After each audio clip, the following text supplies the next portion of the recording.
The other issue I want to talk about today is aged care, which for many of us, well, in fact, I'd say for all of us at some stage, is something we have to confront as in terms of making decisions, maybe about our parents, making decisions about ourselves, and deciding how someone we know or we ourselves are going to live out our, and I hate the term, but it's a term, twilight years.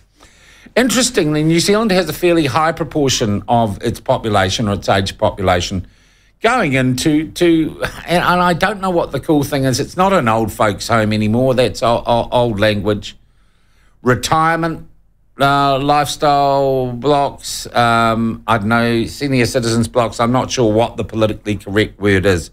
But we have a fairly, by international developed country standards, we have a fairly high proportion of our community in that sort of care. But the problem is the industry itself, the companies that provide those sort of facilities, are suffering from chronic staff and nursing shortages. Somewhere between 800 and 1,000 beds have been lost from the aged care sector this year, with retirement communities, oh, that's a nice word, retirement communities, struggling to fund their homes. Now, Arvida Retirement Community, and Arvida are a particular company in this sector, their CEO, Jeremy Nicoll, says people simply cannot find staff, or companies can't afford to pay them what they might be getting paid elsewhere. And Jeremy Nicoll joins us now. Jeremy, welcome to the platform. Thanks for taking the time to talk to us. No problem. Thank you for having me. All right, Jeremy, how many, what is the right word, senior New Zealanders, older New Zealanders are in your facilities at present? So at the moment, we have about 6,700 elderly New Zealanders living on site with us. Of those, there's probably around 1,700 that you'd put into the aged care category, and the balance, the other 5,000, would be within more of an independent living retirement village setting.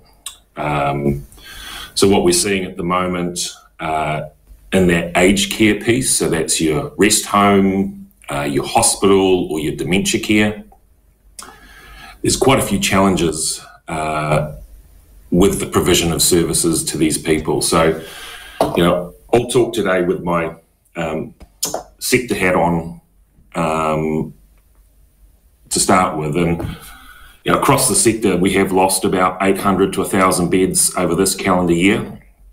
And that's a combination of things. It's a combination mainly of not being able to find staff, particularly registered nurses. It's a combination of chronic underfunding for the services we provide from the government. And then there's a good old COVID pandemic thrown in over the top of it all. Perfect storm. Jeremy, can I ask you, as far as government funding is concerned, how is government funding or taxpayers funded applied to your sector? Yep. So effectively what we have is we have a contract with Now Health New Zealand, previously each of the different DHBs, but now Health NZ. And effectively there's two things that are important here. One is the government writes the contract. So the government writes the contract on the services that we are required to provide. And it also limits our ability to charge more. So you can charge a premium charge for certain accommodation components, but there's restrictions on that, and residents can sort of back out of that arrangement. And the second thing is the government also sets how much they pay you for each of those different levels of care. So at the moment, if you're in a rest home around the country, you'd be paying around $150 to $160 a night. If you're in dementia care, it's around just over $200 a night. And if you're in a hospital care, it's around $250 a night. So every year, the sector, through the industry body, which is called the New Zealand Aged Care Association, NZACA, get together with Ministry of Health officials, and they have a negotiation about, right, these are the cost pressures that we're facing. And in the previous years, it's been things like minimum wages going up, other wages going up, extra holidays coming through, inflation. And normally they have a bit of a discussion, they agree what the key things are, and then they'll the government's generally sort of undercut that rate a little bit. What's happened this year is in June, the government came to us and said, right, it's time to do the annual review again. This is what you're getting, so no negotiation or real discussion going on. They said, look, we'll cover the cost of your people's minimum wage going up. We'll give your caregivers in your business a 2.8% pay rise. And then for everything else that you need to cover, so these are medical supplies, food, rates, insurance, costs of running a COVID response, and the biggest one, nurse wages, for all that stuff, we'll give you a 1.2% increase in the rate. In a time of 7.6% uninflation. Inflation, sorry. Yeah. Yeah, and you also throw on top of that the government pays their own nurses in the public health system 25 grand more per annum than they fund the aged care sector. So it's a little bit beyond belief. And I was at a conference yesterday at Parliament and asked Megan Woods the question, why do you think it's fair to pay the same registered nurse $25,000 more in your public hospital than you're funding the aged care sector for the same nurse? And that, immigration what was your reply? I'd be fascinated to find out. She says Cabinet is aware of the issue and they understand it. And, Minister Little on Monday, when he announced some changes for nurses, said again that he will be talking to his people about starting a process for pay parity for nurses. But it's not the first time we've heard those words and there's been no action. So this has been a long-running issue. And, immigration settings have been tough for the sector. Previously, the DHBs were obviously paying more, so we were losing staff to DHBs. And it's just very, very difficult for the sector, especially there's a lot of people in the sector that are mum and dad operators, or they're not-for-profits or charitable organisations. I just don't understand how those people can make the financial return on their investment. All right, so the question is, in these circumstances right now, what happens with these problems? Is it simply we have less aged care available and people are not offering the services because they can't afford to? Yeah, so that's correct. So what you've seen, as I said, in this calendar year, 800 to 1,000 aged care beds have closed. And sort of if you go back a step, in the last few years, you've obviously seen quite big increases in costs of construction, and you've seen the margin that aged care providers can earn get squeezed. So the example is, if on a traditional sense, you just go in there, you pay the daily rate, and you get the services. So that's how a traditional aged care centre works. If we went today and bought some land, built a facility, and let's say that cost us $10 million to build, we'd invest $10 million in building that care centre, and then on day one, when we went to the valuer and said, right, we've finished this nice new building, the valuer would then go look at the cash flows that come off the business operations, and they would say to us, right, that building is worth $5 million. Yeah, okay, so it discourages investment. What happens to the people? What happens to the people who would have been in those 800 to 1,000 beds?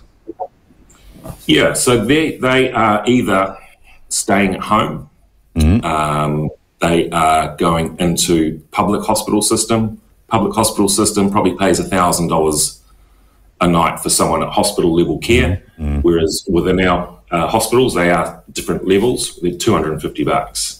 The other example is, if you need respite care, the government would pay us $220, but if you went into the public system, they'd fund that at $700 a night. Okay, so you would argue that in the provision of some services, you are, for whatever reason, more efficient providers. The tax dollar is better spent with you guys than in the public system. And you'd expect that to be the case. You'd expect the private sector to be more efficient with that investment. So we're not saying that we need to be, $1,000 a night or anything. We just need to be funded fairly so we can pay our people a fair wage for the great work that they do every day. And you also need to make a buck, so you can either reinvest and improve your facilities, build more. So probably the interesting piece is what the sector response is. And so the sector's responded with a new product called a care suite. So care suite is a bit of a hybrid between the traditional aged care and a normal retirement village unit. Yeah. So instead of just moving into a care centre and then the daily rates come through, for a care suite, you're required to make an entry payment, and that might be between $300 to $500,000. There's a deferred management fee that's taken off that on exit, and then the daily care fees are paid on top of that. So what the government policy is doing in their biggest healthcare budget ever is forcing health inequality. Fast forward 10 years, you're going to see, if the status quo remains, fast forward 10 years, you'll see the decline in the traditional care beds, particularly in regions. You won't see regions having care suite centres built because people won't be able to afford them. And it will be aged care by postcode. You will need to have that equity behind you from either your investments or your house to be able to afford to get into aged care, which is not what anyone wants. So you have no faith in a public relations campaign involving Shortland Street to solve these problems? Look, I've talked to a number of my team who are in the clinical areas, and they're offended by the inference that Shortland Street is a great way to publicise registered nurse recruitment. It's offensive to the people on the ground. Okay, Jeremy, give me two things the government could do right now, as of without holding a bloody working group or a policy development discussion. What are the two most obvious things that would ease the pressures that you have talked about this morning? Okay, number one is pay parity for registered nurses, fund the aged care sector at the same rate that they pay their nurses in their public system. And number two is move immigration of nurses onto the immediate pathway to residency instead of this 2 year Right, that's delay. the green light system, which for some reason, I haven't met a single person, apart from perhaps unions wanting to protect their workers in New Zealand, who can explain why we didn't do that. So I listened to the Prime Minister maybe 3 or 4 weeks ago, and she was pressed quite hard on it, and the only thing she came up with was there was a slightly higher propensity for registered nurses to move into other professions once they got residency in the country. From my perspective, across the healthcare sector, there's probably 4,000 places for registered nurses, probably 1,000 in aged care, 3,000 in the public system. You got to look at the other way around. What is the percentage that is actually going to stay in nursing? And that number will be very, very large. To be a registered nurse, you need to have great levels of empathy. It's a very, very good profession. People generally stick at their profession.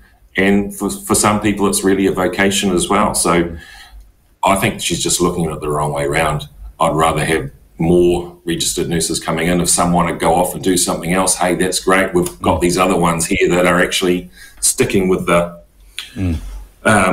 vocation, sticking with the profession, and helping our elderly, helping our people in the public health system. When you get Minister Little saying this, the health system is fine. Yeah. Okay. It is. Okay. And we cannot train our way out of these problems in the short to medium term, can we? No. So we get really good levels through internal New Zealand training systems, but they're at capacity. Minister Little's announcement on Monday was adding some capacity to that. But as he said, it takes a few years to get people through that pipeline. So that's not really adding any additional capacity into the sector for another couple of years. What proportion of New Zealand's retired or retirement age superpopulation are in facilities run by companies like yours and members of the association? Yep. So over the age of 80 plus, 15% of the population over 80 would be in an aged residential care facility. Okay, so we are talking about a few people, but not necessarily the majority of New Zealanders who are pulling the gold card, right? No. Okay. No, and if you looked at the population in a general sort of retirement village, they use over 75 for that stat, and that's around 14%. So there's a large portion of people that choose to live at home or pass away, through other ways, through hospice. Jeremy, I know you've been beating the drum on this, you've been on other media. Is there any indication of movement from government? Have you heard anything that is encouraging you? Look, the announcement by Minister Little on Monday was encouraging. It's great that they recognise that they should be assisting with the funding of the recognition of offshore nurses' qualifications, which is called a CAP course. So they've introduced a $10,000 support payment for those. Previously, we were having to pay that out of our pocket, so it's great that the ministers recognise that. Seeing the line about, oh yes, I'll get my people to start looking into what the process could look like for pay parity is not good enough. And the response from Minister Little Woods yesterday saying that Cabinet's aware of the issue and they understand it doesn't particularly fill me full of faith. Yeah. Jeremy, though, at the end of the day, you're in business. All the members that you associate with and your colleagues are in business. You can choose to go and do another business. What's the big deal here? You can do. Effectively, for us, a lot of our care centres are integrated with the retirement village business. So we've made a promise to the people that we've sold independent units or a villa to, that we do have care on site, and we'll stick to that promise. What we're trying to do is just get paid fairly for the work we do to look after elderly New Zealanders. And we want to look after them extremely well, give them the care and support they deserve in that last part of life. And the way the government's going with the funding rate, it's getting very, very, very challenging to do that. All right. I thank you very much indeed for your time, Jeremy, and good luck with it. That's Jeremy Nicoll.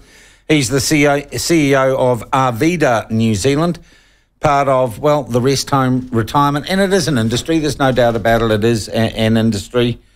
Though it works well for many, many people, Mum. Okay, Mum, it works well for lots of people, this sort of care. Of course, you could sit there, be a burden on your children forever and ever and ever, or you could just move on, couldn't you? Oh, that's unfair of me. Look, you were on the platform. We're going to be talking political donations after 7:30, but really interested in your texts and thoughts on this issue of medically caring for elder New Zealanders. And look, I think one very interesting thing Jeremy said, strangely enough, the private sector can more efficiently provide the sort of medical care and supervision. They can do that more efficiently than the public sector. Who would have guessed? Who would have guessed that market economies and commercial disciplines create more efficient delivery of services? That just knocked me down. Knocked me down with a feather, honestly. So why isn't the government doing more to ensure that this sector can keep doing what it's doing, and in the big picture, actually saving the taxpayer money? This text though says, "Don't be fooled, Sean. They are creaming the taxpayers and elderly dollars. Ask them if anyone made a loss last year." Well, being in business means you need to make a profit.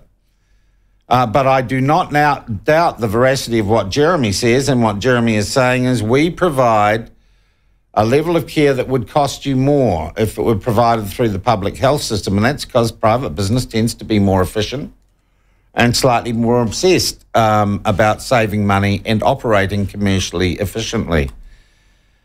We do need more nurses, and boy, it was a pretty strong response, wasn't it, that he had to the Shortland Street strategy? Certainly not in Guatemala now.